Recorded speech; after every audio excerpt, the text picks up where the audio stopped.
ఉండేలా చూడటానికి ఒక నియంత్రణ రేఖను అమలు చేసేలా నిషేధం అండ్ అబ్కారీ శాఖని పునర్వ్యవస్థీకరించడం జరిగింది అధ్యక్ష. దానికోసమే గతంలో వాళ్ళ చేతుల్లో ఉంచుకోవడం కోసం సెబ్ అని పెట్టి మొత్తం డిపార్ట్మెంట్ లో ఉన్నటువంటి 70% ఎక్సైజ్ లో ఉన్నటువంటి సిబ్బందిని మొత్తాన్ని కూడా వాళ్ళని సెబ్ అని పెట్టి వాళ్ళకి అర్హత వాళ్ళు అధికారం లేకుండా చేసినటువంటి పరిస్థితుల్లో తిరిగి మళ్ళీ మా ప్రభుత్వం వచ్చిన తర్వాత కూటమి ప్రభుత్వం వచ్చిన తర్వాత ఆ 70% మందిని మళ్ళీ ఎక్సైజ్ డిపార్ట్మెంట్ లో తీసుకోవడం జరిగింది అధ్యక్ష. ఇవాళ ఎందుకంటే ప్రొహిబిషన్ చేయాల్సినటువంటి శాఖను తీసుకెళ్లి నిర్వీర్యంగా వాళ్ళని పక్కన పెట్టేయడం జరిగింది.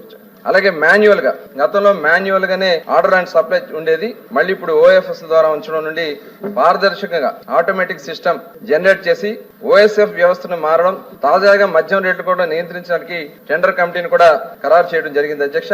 ప్రైవేట్ వ్యక్తుల ద్వారా రిటైల్ చిల్లర దుకాణాలు నిర్వహణ ఈ నూతన అబ్కారీ విధానంలో రూపొందించడం జరిగింది అధ్యక్ష. ఎంఎన్సీలన్నీ అన్నిటికి చెందిన జాతీయ కంపెనీలకు చెందిన బ్రాండ్స్ అన్నిటిని మార్కెట్లో